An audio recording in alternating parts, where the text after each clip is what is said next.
चालू करूया आपला व्हिडिओ. तर तुम्हाला 10% आहेत, 20% आहेत, 30% आहेत, 40% आहेत, 50% आहेत आणि तुम्हाला वाटतं की खूप कमी आहेत आणि आता मला ऍडमिशनच मिळणार नाही. तर आता आपण पाहूयात या व्हिडिओमध्ये असे काय पर्याय आहेत. इंजिनिअरिंग ऍडमिशन घ्यायचे आणि सीईटीला लेस पर्सेंटाईल आलेत, खूप कमी पर्सेंटाईल आलेत. तर आपल्याकडे काय ऑप्शन राहतात ते बऱ्याच विद्यार्थ्यांना माहीत नसतात आणि आत्ताच्या या रिझल्टमध्ये 1% पासून ते 50% विद्यार्थ्यांना किंवा 60% विद्यार्थ्यांना खूप सारे कन्फ्युजन आहे की आता आपल्याला पुढचे कोणते ऑप्शन आहेत आणि त्याच्यामधून आपल्याला काय करावं लागणार आहे म्हणजे आपल्याला ॲडमिशन मिळेल. आणि दुसरी गोष्ट, ॲडमिशन मिळेल का, ॲडमिशन कॅप राऊंड थ्रू मिळेल का, कॅप राऊंड थ्रू मिळणार नाही का, असे खूप सारे प्रश्न विद्यार्थ्यांच्या मनात सध्या तरी आहेत. आणि खरं पाहता हे सर्वात महत्त्वाची गोष्ट आहे. तर ह्या सगळ्या प्रश्नाचे उत्तर मी आज तुम्हाला या माझ्या व्हिडिओमध्ये देणार. व्हिडिओ शेवटपर्यंत पहा. सीईटी मध्ये लाखो विद्यार्थ्यांनी यावेळेस परीक्षा दिलेल्या आहेत आणि सीईटीची एक्झाम झाल्यानंतर आता त्यांना प्रश्न पडलेला असेल की मला ऍडमिशन मिळेल का, ऍडमिशन मिळेल का, या प्रश्नापासून जी सुरुवात होते. त्याच्यानंतर दुसरा प्रश्न येतो की सीईटीला कमी मार्क्स आहेत, आता कोणत्या कॉलेजला मिळेल, कोणती ब्रांच मिळेल, माझ्या मनासारखं कॉलेज मिळणार नाहीये. तर आता सगळ्या लेस मार्कवाल्यांना लक्षात आलेलं असतंय, पण त्याच्यात ही कोणती अशी गोष्ट आहे की ज्याच्यामुळे ऍडमिशन मिळू शकतं आणि कोणकोणते पर्याय तुमच्या समोर आहेत या गोष्टीबद्दल मी आज माझ्या व्हिडिओमध्ये बोलणार आहेत. तर नमस्कार मित्रांनो, मी विकास तुपे तुमचं स्वागत करतोय माझ्या व्हिडिओमध्ये. माझं चॅनल विकास तुपे टॉक्स तुम्ही पाहतच आहात. माझ्या चॅनलवरचे भरपूर सारे व्हिडिओ तुम्ही पाहिलेलेच आहेत. आणि लक्षात घ्या विद्यार्थी मित्रांनो, आम्ही जे सांगतो त्या अनालिसिसच्या भरोश्यावर सांगतो. गेले 2 ते 3 वर्ष जे काही आम्ही पाहतोय इंजिनिअरिंग ऍडमिशनच्या पिरियडमध्ये, त्या गोष्टीचा अभ्यास करूनच या गोष्टी आम्ही सांगत असतो. बऱ्याच सारखे रूल असतात, बऱ्याच गोष्टी असतात. भरपूर विद्यार्थी काय करतात, आमच्या कमेंट बॉक्समध्ये टाकतात, मला एवढे एवढे पर्सेंटाईल पडलेले आहेत आणि मला आता कोणतं कॉलेज मिळेल. लक्षात घ्या मित्रांनो, फक्त पर्सेंटाईल पाहून कोणतंही कॉलेज सांगता येत नाही, कोणतंही कॉलेज प्रेडिक्ट करता येत नाही. तुम्हाला अशा वेळेस काय करावं लागेल, इतर गोष्टीचा विचार करावा लागेल. जसं की तुमची कॅटेगरी कोणती आहे, तुम्ही कोणत्या कॉलेजसाठी ट्राय करता, कोणत्या रिजन मध्ये ट्राय करताय, त्याचबरोबर तुम्ही होम युनिव्हर्सिटीमध्ये ट्राय करताय का, अशा जेंडर कोणतं आहे, अशा काही गोष्टीचं मी मागच्या व्हिडिओमध्ये तुम्हाला टाकलेलंच आहे की कोणत्या कोणत्या गोष्टी इम्पॉर्टंट राहत आहेत पर्सेंटाईल पेक्षाही जास्त. तर तुम्हाला आता काय बघायचं, या सगळ्या गोष्टीनंतर तुम्हाला पाहायचंय की तुमचे पर्सेंटाईल कमी आहेत आणि सीईटी मध्ये कमी मार्क्स मिळाल्यानंतर कोणकोणते ऑप्शन तुम्हाला समोर आहेत.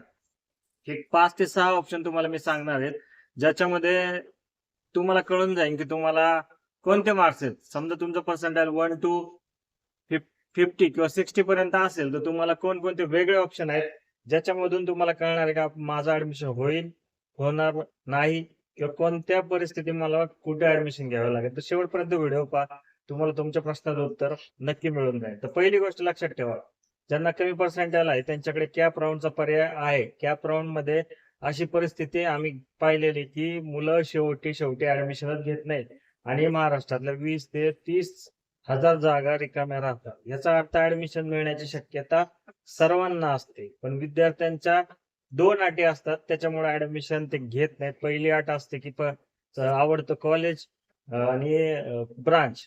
त्या ब्रांच आणि कॉलेजच्या गोष्टीमुळे ते काय करतात, ऍडमिशन घेत नाही. मग आता कॉम्प्रोमाइज न करायच्या परिस्थितीमुळे त्यांना प्रश्न पडतो की आता आपल्याकडे मार्ग कोणता.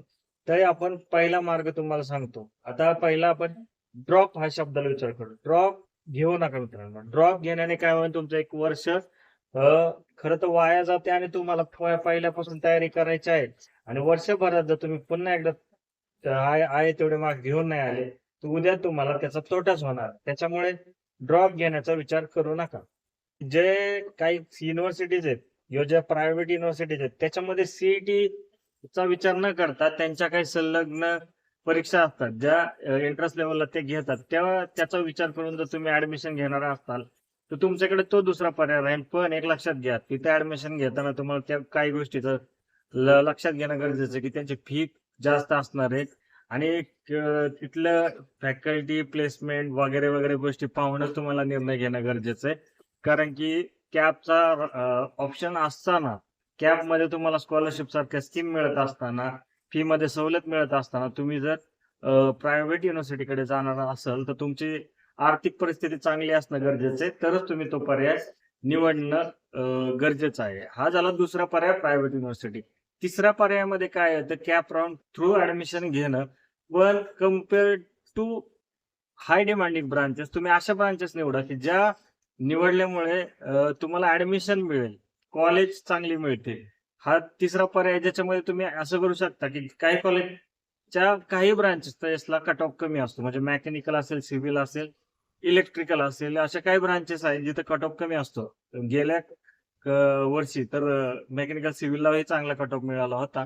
त्यामुळे त्याची गॅरंटी आता त्यात देऊ शकत नाही. पण काही त्या कट ऑफ कमी असणाऱ्या ब्रांचेसला तुम्ही टार्गेट केलं तर तुम्हाला चांगलं कॉलेज मिळेल. तर त्यामुळे तुम्ही तो एक ऑप्शन निवडू शकता. त्याच्यानंतर पुढचा ऑप्शन काय आहे, तुम्ही तुमच्या जवळपासची अशी कॉलेज निवडू शकता जिथे तुम्हाला बरेच विद्यार्थी ऍडमिशन घेत नसल्यामुळे कट ऑफ खाली गेलेला असेल आणि त्याच्यामुळे तुम्हाला ब्रांच किंवा कॉलेज मिळून जाईल. आता प्रश्न असा पडतो की नवीन कॉलेज असतील, नवखी कॉलेज असतील, तर अशांना ऍडमिशन घेऊन उद्या 4 वर्षात डिग्री जर चांगली नाही झाली तर तुम्हाला ते खरं तर खूप धोकादायक ठरणार आहे. काय कॉलेजला तुम्ही पाहिलेले नसतात आणि एकदम आणि पुण्याच्या कॉलेजच्या बाबतीत असं बहुतेक वेळा घडतं की पुण्या या असं ठिकाण आहे ज्याच्या मध्ये खूप सारे कॉलेज आहेत, पण जे मेन सिटीतले कॉलेज सोडले तर आजूबाजूला असे 10-15 किंवा 60 किलोमीटरच्या अंतरामध्ये खूप सारे कॉलेज जे तुम्ही कधी पाहिले नसतील. खरं पाहता पुणे जिल्हा असल्यामुळे त्याचा जो पूर्ण अंतर आहे ते खूप आहे आणि त्याच्यामध्ये खूप सारे कॉलेज येतात. मग तिथं पुणे नाव लिहून आलं की बरेचसे मुले गडबडीत ते कॉलेजेस निवडून जातात. मग अशी कॉलेज मिळू शकतात. पण ते मिळाल्यानंतर तिथली परिस्थिती काय आहे हे तुम्ही पाहिलेली नसते. जर तुम्ही ती परिस्थिती पाहिली, तिथल्या कॉलेजला स्वतः भेट दिली, तर ऑप्शन फॉर्म मध्ये ते कॉलेज आलं पाहिजे. सगळ्यात महत्त्वाची ही गोष्ट लक्षात ठेवा विद्यार्थी मित्रांनो, की जर तुम्ही ऑप्शन फॉर्म मध्ये कॉलेजचं नाव टाकताय तर तुम्हाला त्याच्याबद्दल भरपूर माहिती असणं गरजेचं आहे.